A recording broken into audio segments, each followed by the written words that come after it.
selamat pagi pemirsa, apa kabar Anda hari ini? Senang sekali selama 30 menit ke depan, Nusantara TV kembali hadir untuk menyapa Anda dengan sejumlah informasi menarik, terkini dan inovatif dari berbagai wilayah di Indonesia. Pemirsa, bersama saya Rosanella Felvin, kita ikuti Nusantara TV selengkapnya.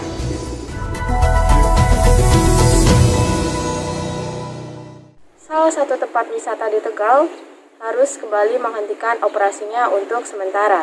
Pemandian air panas Guci namanya. Tempat wisata yang berada di kaki Gunung Slamet tersebut kembali ditutup karena lonjakan COVID-19. Pemandian air panas Guci kembali ditutup sementara. Akibat adanya lonjakan kasus COVID-19 yang terjadi di Kabupaten Tegal sejak 18 Mei 2021 telah menempatkan Kabupaten Tegal masuk ke dalam zona merah atau risiko penularan tinggi. Rata-rata penambahannya kini mencapai 60 kasus baru per hari.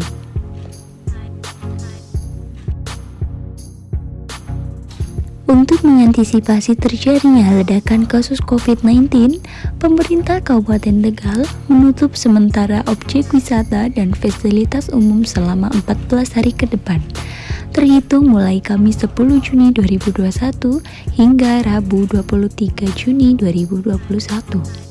Menurut Yuslianto, staf UPTD Pengelolaan Objek Wisata Kabupaten Tegal, sebelumnya pemandian air panas Guci juga sempat ditutup saat libur Lebaran karena sudah memenuhi batas maksimum pengunjung. Yang tahun 2020 per bulan Maret kalau nggak salah ya, itu kan hampir 1 tahun deh tutup gitu kan. Dibuka lagi berarti pertama ditutup bulan Februari atau Maret, terus dibuka lagi tanggal 5 Juli 2020. Terus buka sampai akhir tahun, sampai kemarin Lebaran sempat ditutup 1 hari, Pak. Berarti Lebaran 3 hari itu, berarti pas hari Minggunya itu ditutup karena kuotanya sudah overload. Akhirnya ditutup kurang lebih ada hampir 10 jam, ada dari jam 11 siang sampai malam. Terus berarti terakhir ini per tanggal kemarin berapa berarti? 8. Ya. Per tanggal 8 sampai dengan tanggal 21, selama 2 minggu Pak.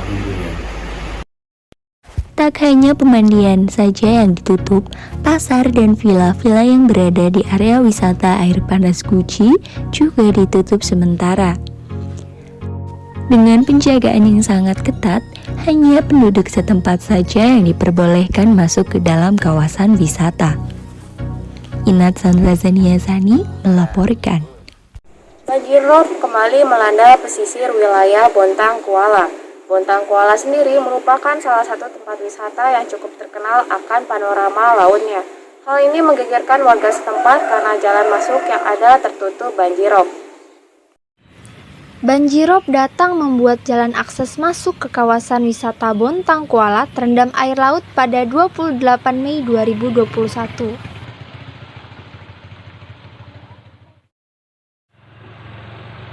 Beberapa masyarakat yang menuju wisata tersebut harus terhenti di pinggir jalan menunggu surutnya air laut. Saat mencapai puncak, diperkirakan genangan air mencapai betis orang dewasa. Namun kian tahun, ketinggian tersebut mulai meninggi beberapa senti. Peristiwa banjirop ini menjadi hal yang lumrah, khususnya bagi warga yang tinggal di sekitar jalan, terutama salah satu sekolah dasar yang juga menjadi dampak dari banjirop tersebut. Sebelum pandemi ini terjadi, pasang ini biasanya kalau pagi hari itu dia hanya sekitar parit saja dan halaman sedikit, dan anak-anak biasanya belajar di kelas masing-masing. Tetapi selama pandemi ini airnya sampai ke kelas, sampai ke kantor, bahkan sampai masuk ke ruangan perpustakaan. Tetapi karena masih online, jadi tidak mengganggu pembelajaran. Fenomena unik ini telah menjadi kebiasaan tiap tahunnya bagi masyarakat yang ingin berwisata untuk menerjang banjir atau menunggu hingga surut, karena jalan tersebut menjadi satu-satunya jalan yang menuju pariwisata. Terkadang beberapa warga justru akan memancing pada saat terjadi banjir, dan anak-anak kecil akan berenang serta bermain air menikmati banjir tersebut. Pasang air laut ini terjadinya itu bisa di pagi hari, bisa juga di malam hari, selama 5 hari.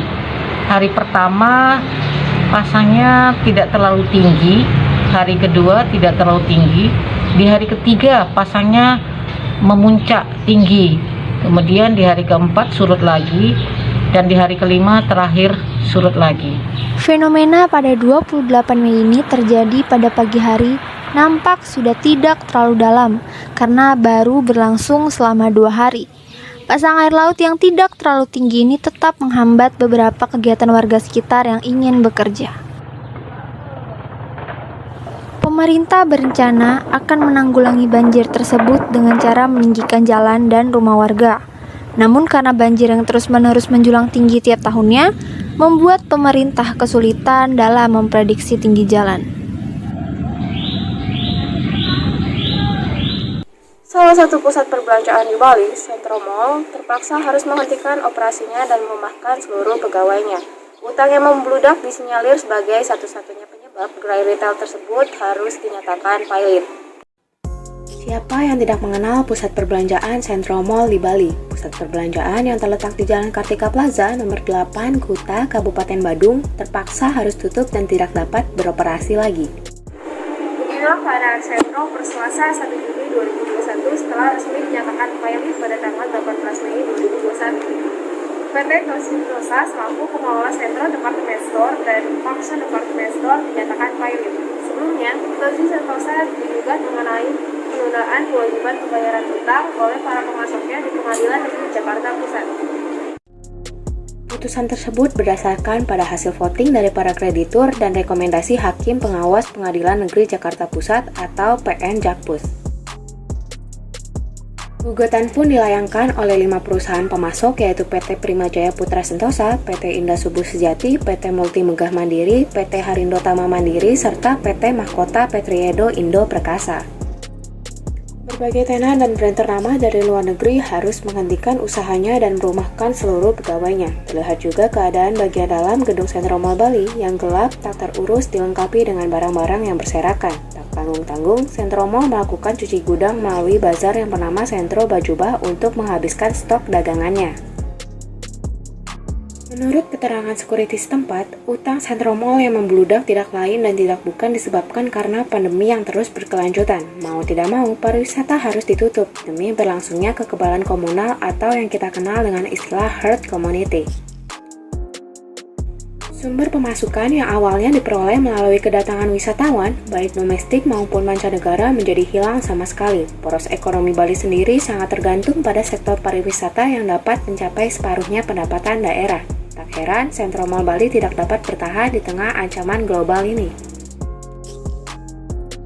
Selain Sentro Mall Bali, berbagai toko dari lini grup yang sama pun mengalami nasib yang tak jauh berbeda. Beberapa di antaranya adalah Sentro Mall di Plaza Ambaruk Mall Yogyakarta, serta Sentro di Bintaro Extend, Tangerang Selatan, Banten, yang telah terlebih dahulu menghentikan operasinya.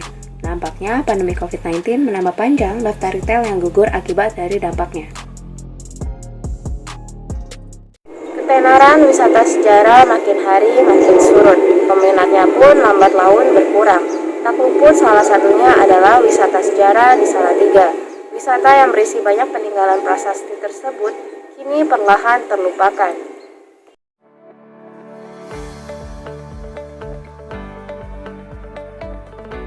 Sebagai cikal bakal berdirinya kota Salatiga, prasasti Pumpungan ada sejak tahun 750 sebelum Masehi.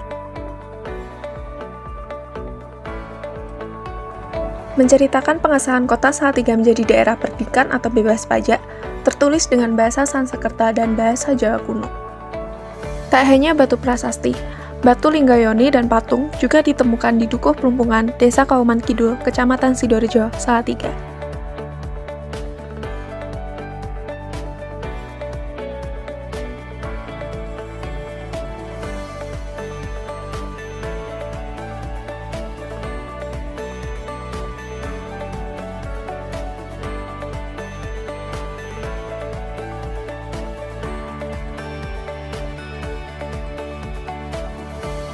Sayangnya, wisata sejarah ini seakan mulai dilupakan oleh masyarakat. Sepinya pengunjung menjadi bukti kurangnya daya tarik bagi masyarakat untuk sekadar berkunjung atau belajar. Kolaborasi antara pemerintah dan masyarakat harus ditingkatkan untuk memaksimalkan potensi wisata sejarah prasasti Plumpungan. Pemerintah Provinsi Daerah Istimewa Yogyakarta gencar menyiapkan program Work from Yogyakarta sebagai salah satu upaya untuk menggiatkan kembali sektor pariwisata di Daerah Istimewa Yogyakarta. Sekda Provinsi setempat, Kadarmata Baskara Aji, menyatakan bahwa Provinsi Yogyakarta akan senantiasa memulihkan sektor pariwisata tanpa mengesampingkan masalah kesehatan. Pemerintah Provinsi Daerah Istimewa Yogyakarta sedang gencar menyiapkan program Work from Yogyakarta. Hal ini dilakukan untuk menggiatkan kembali sektor pariwisata di Daerah Istimewa Yogyakarta yang lesu akibat pandemi. Sekretaris Daerah Provinsi Daerah Istimewa Yogyakarta Kadarmata Baskara Aji menyatakan bahwa Pemda DIY akan senantiasa memulihkan sektor pariwisata tanpa mengesampingkan kesehatan. Wisata dengan kesehatan itu di banyak tempat selalu bertentangan, tetapi di DIY support antara keduanya itu bisa berjalan baik. Kawan-kawan di industri pariwisata, di pelaku pariwisata itu sangat menjaga bagaimana supaya protokol kesehatan bisa dijaga betul. Itu artinya bahwa Pak Sigit dan kawan-kawan di pariwisata itu tidak membabi buta, orang datang kita terima, yang penting bawa duit. Program Work from Yogyakarta ini mendapat berbagai tanggapan dari masyarakat, khususnya para pedagang serta pegiat wisata di kawasan Daerah Istimewa Yogyakarta. Ya kalau menurut saya, kalau memang pemerintah mengusahakan pariwisata gitu lebih bagus, lebih baik, itu malah setuju. Iya, kalau memang benar-benar pemerintah untuk memajukan kebudayaan kita, wisata kita, biar walaupun wisata lokal maupun luar kan bisa nyaman kalau mengunjungi di pantai-pantai.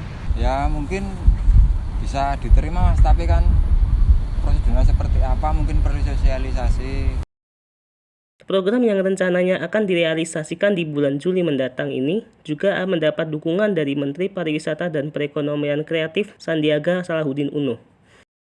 Dirinya mendukung serta memberikan syarat agar program ini harus diminati serta mendukung pola kerja digital dengan jaringan internet yang sudah tersebar luas dan memadai. Ia sangat berharap program ini tidak hanya mendukung sektor perekonomian saja, tetapi juga sektor pendidikan. Dari Yogyakarta, Tim Liputan melaporkan.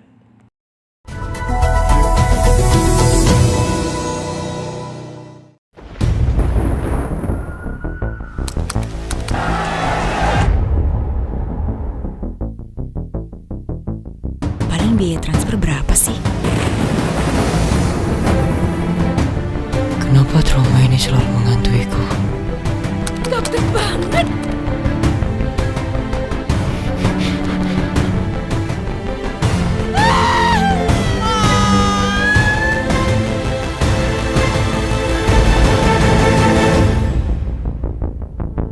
Tapi dramanya nggak kejadian, karena pakai Dana.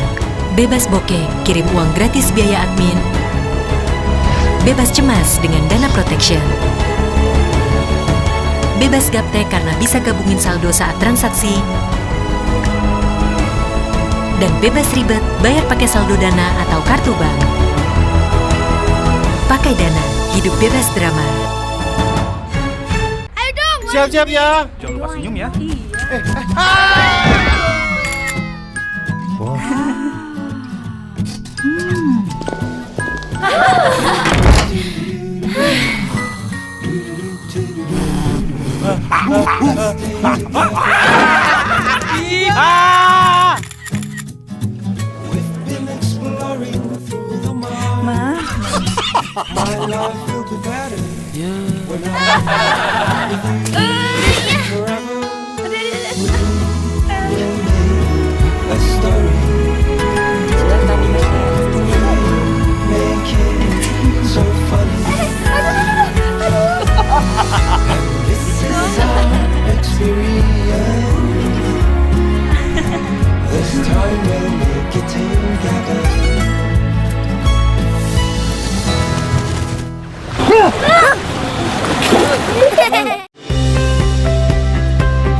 COVID-19 belum tuntas, berbagai wisata malah dipadati pengunjung. Dibukanya pariwisata tentu membuat pekerja pariwisata harus menerapkan prokes seperti mencuci tangan, memakai masker, serta menjaga jarak. Namun, apakah penerapan tersebut mampu mencegah kerumunan bagi pengunjung? Seperti salah satu wisata yang sempat viral di media sosial. Viralnya wisata Telaga Biru Cicerem mengundang pengunjung dari berbagai daerah. Hal ini membuat wisata Telaga Biru harus dipadati pengunjung. Bagaimana keadaannya? Mari kita simak. Sempat viral di TikTok, Telaga Biru Cicerem, Kabupaten Kuningan dipadati oleh pengunjung dari berbagai daerah. Telaga Biru Cicerem merupakan sebuah danau alami yang memiliki air jernih yang membuat ikan-ikan serta bebatuan di bagian dasar danau ini bisa terlihat dari permukaan. Wisata ini dikelola mandiri oleh Lembaga Usaha Masyarakat Desa setempat. Dengan tiket masuk Rp5.000, pengunjung bisa menikmati berbagai spot foto yang viral dengan pemandangan danau yang jernih. Selain spot foto yang viral, pengunjung juga bisa menaiki perahu karet dan perahu bebek yang tersedia di area danau. Menurut Sekretaris Pengelola Dewi Aryani, jumlah pengunjung di hari biasa bisa mencapai 200-500 pengunjung, dan pada akhir pekan, pengunjung bisa mencapai ribuan. Di masa pandemi ini, pengelola tetap memberlakukan protokol kesehatan bagi wisatawan. Tetapi sangat disayangkan banyak pengunjung yang tidak mematuhi protokol kesehatan seperti tidak memakai masker dan tidak berjaga jarak. Jujur sebel ya, tapi ya gimana ya, harusnya kan kesadaran diri sendiri aja gitu. Soalnya kan nih pandeminya masih berlangsung, belum selesai. Ya diharapkan ya pada menaati peraturan aja sih. Yang pasti pertama mungkin ditegur dulu ya, soalnya kita juga menyediakan masker, cuci tangan tetap ada kan di setiap tempat beberapa gitu, mungkin lebih ke ditegur aja. Dan kurang lebih 10 menit sekali itu ada peringatan dari informasi supaya pakai masker, jaga jarak gitu. Mengingatkan ya, sebagai warning aja. Iya. Dengan masih adanya peningkatan virus corona di Indonesia, diharapkan pengunjung di setiap objek wisata tetap memperhatikan protokol kesehatan. Inhatsan Razaniasani melaporkan.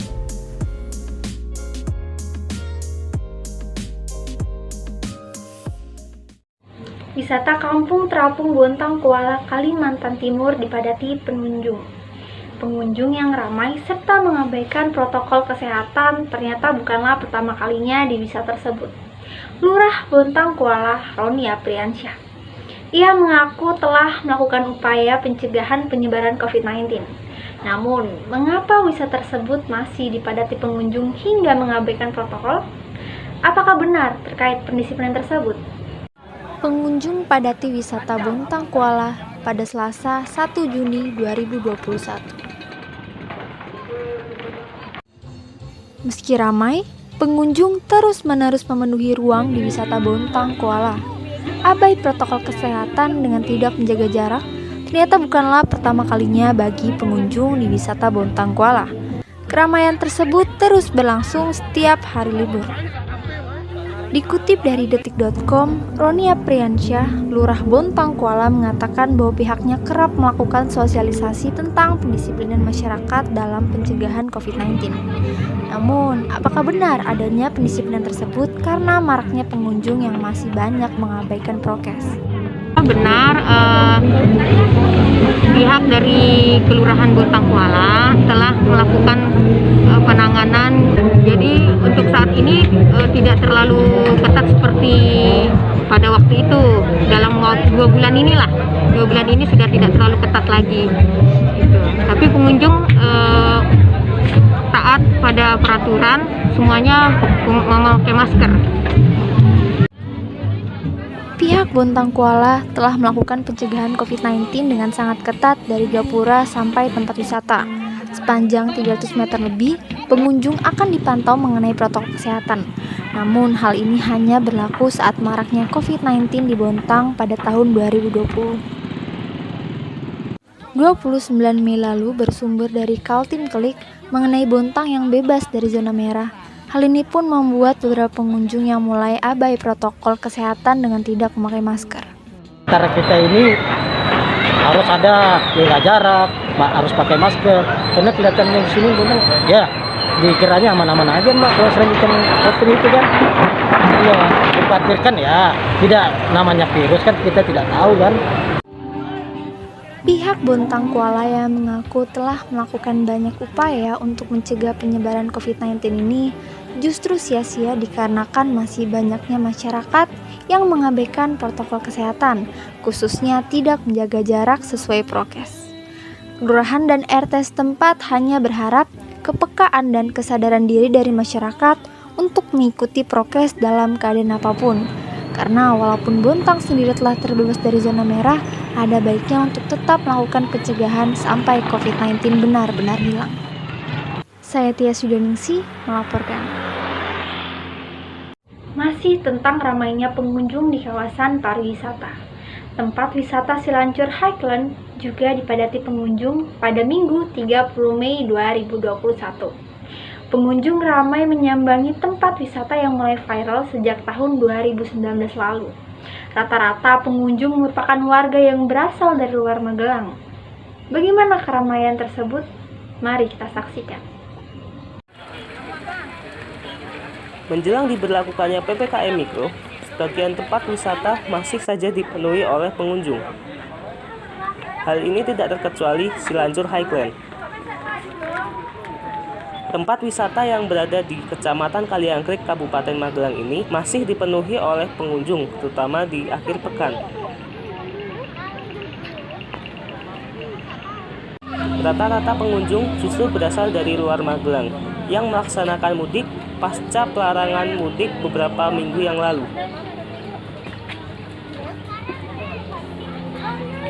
Namun, masih tampak banyak masyarakat yang abai terhadap protokol kesehatan di tempat wisata tersebut. Meskipun banyak pula masyarakat yang tetap mematuhi protokol kesehatan. Pengelola tempat wisata juga senantiasa memberikan himbauan serta peringatan terhadap masyarakat untuk selalu mematuhi protokol kesehatan. Himbauan tersebut disampaikan melalui pengeras suara serta banner yang disebarkan di seluruh tempat wisata tersebut.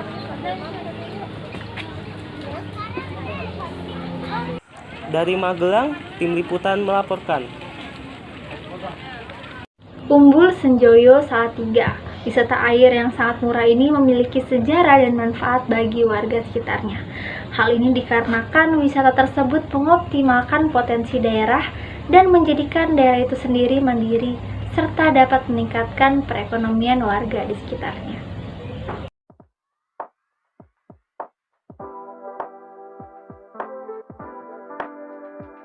Umbul Senjoyo terletak di Jalan Sanjaya, Bener, Tengaran, Semarang. Karena lokasinya yang dekat dengan Tingkir Salatiga dan akses jalannya lebih mudah, maka masyarakat lebih mengenalnya dengan Umbul Senjoyo Salatiga. Wisata air yang selalu ramai dipadati pengunjung ini merupakan pemanfaatan dari kolam atau sungai yang memiliki mata airnya sendiri.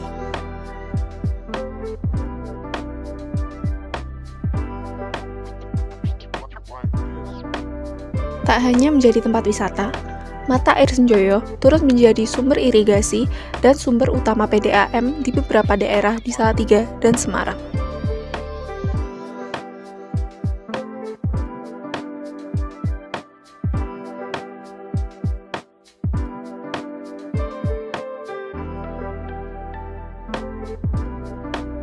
Manfaat lain dari adanya Umbul Senjoyo yang menjadi tempat wisata ini adalah banyak warga sekitar yang berjualan di kawasan wisata Umbul Senjoyo. Jika Anda datang ke Umbul Senjoyo, pastikan mencoba makanan yang sering disebut rolade jemba, yang menjadi ciri khas tersendiri di Umbul Senjoyo. Pembangunan dan pengembangan untuk memaksimalkan Umbul Senjoyo masih terus dilakukan, baik dalam bidang pariwisatanya maupun bidang sosial ekonominya.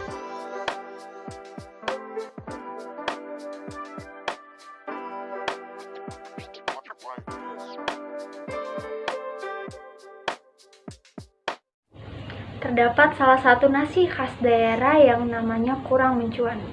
Kuliner tersebut bernama nasi lawar yang berasal dari Bali. Salah satu hasil liputan dari reporter kami, Rosella Feltin, akan membahas mengenai spot kuliner di Bali yang mudah ditemukan dengan harga yang terjangkau. Berkunjung ke Pulau Dewata, tak lengkap rasanya apa belum menyicip menu santapan yang satu ini. Nasi lawar namanya. Dibanding nasi babi guling, nama menu tersebut memang kalah tenar di kalangan wisatawan. Namun, bagi penduduk setempat, nasi lawar memiliki arti tersendiri. Lawar merupakan makanan khas Bali yang sering dibuat saat ada kegiatan upacara, baik adat maupun keagamaan. Tradisi tersebut memiliki makna tersendiri, yakni kedekatan, kebersamaan, dan kesetaraan antar manusia yang berpartisipasi dalam lawar. Menurut keterangan salah satu narasumber Lentera yang bernama Niwayan Riani, nasi lawar banyak dikonsumsi saat Hari Raya Galungan, Hari Raya Kuningan, pesta pernikahan adat, serta saat upacara ngabir. Kegiatan ngelawar ini berkembang sejak zaman Kerajaan Bali.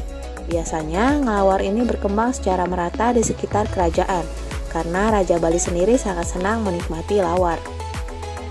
Tradisi lawar, atau yang kerap disebut ngelawar, memiliki arti yakni membuat sayuran dan makanan yang berbahan daging dan sayur khas Bali. Perpaduan sayur dan daging dalam makanan ini memiliki rasa yang enak dan gurih, yang membuat siapapun pasti ketagihan jika sudah mencobanya. Tradisi ngelawar atau membuat lawar sudah menjadi turun-temurun di kalangan masyarakat Bali. Tidak hanya ada saat upacara saja, lawar dapat dijumpai di berbagai pasar dan warung makan di Bali. Salah satunya adalah warung makan Merinen.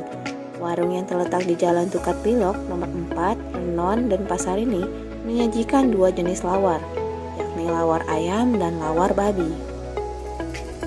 Uniknya, lawar di sini memiliki cita rasa yang kuat dan pedas, serta rempah yang melimpah. Hal ini karena lawar memiliki campuran bumbu yang lengkap, atau dalam bahasa Bali disebut dengan base genep, dan butuh waktu yang lama untuk meraciknya. Dimulai dari bumbu dasar seperti bawang merah, bawang putih, cabai rawit, yang diiris dan digoreng sampai matang. Selain itu, ada juga bumbu halus atau dalam bahasa Bali disebut dengan kesuna ceku, yang dicampur dengan campuran bumbu dasar, bumbu umbi, merica, dan kemiri, lalu ditumbuk dan digoreng. Setelah selesai makan, Anda akan merasakan kehangatan pada tenggorokan dan perut, dikarenakan banyaknya rempah yang digunakan.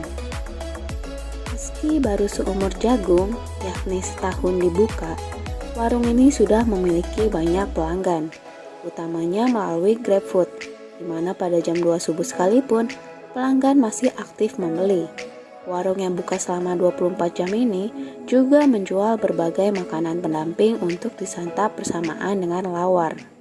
Ini babi, ini ayam, ini serapa babi, dan ini kelapa. Ini usus ayam, nah ini abon ayam. Ini ayam bumbu merah, kami goreng, dan satenya, tawarnya tawar ayam, sayur juga. Untuk menyantap menu ini, Anda tak perlu merogoh kocek terlalu dalam. Baik lawar ayam maupun lawar babi, Anda dapat memperolehnya dengan membayar harga sebesar Rp15.000 saja. Sekalipun izin pariwisata dibuka kembali, berbagai protokol kesehatan harus diterapkan. Yang paling penting, kesadaran untuk menerapkan hidup bersih dan sehat harus dilakukan setiap masyarakat, agar saling melindungi satu sama lainnya.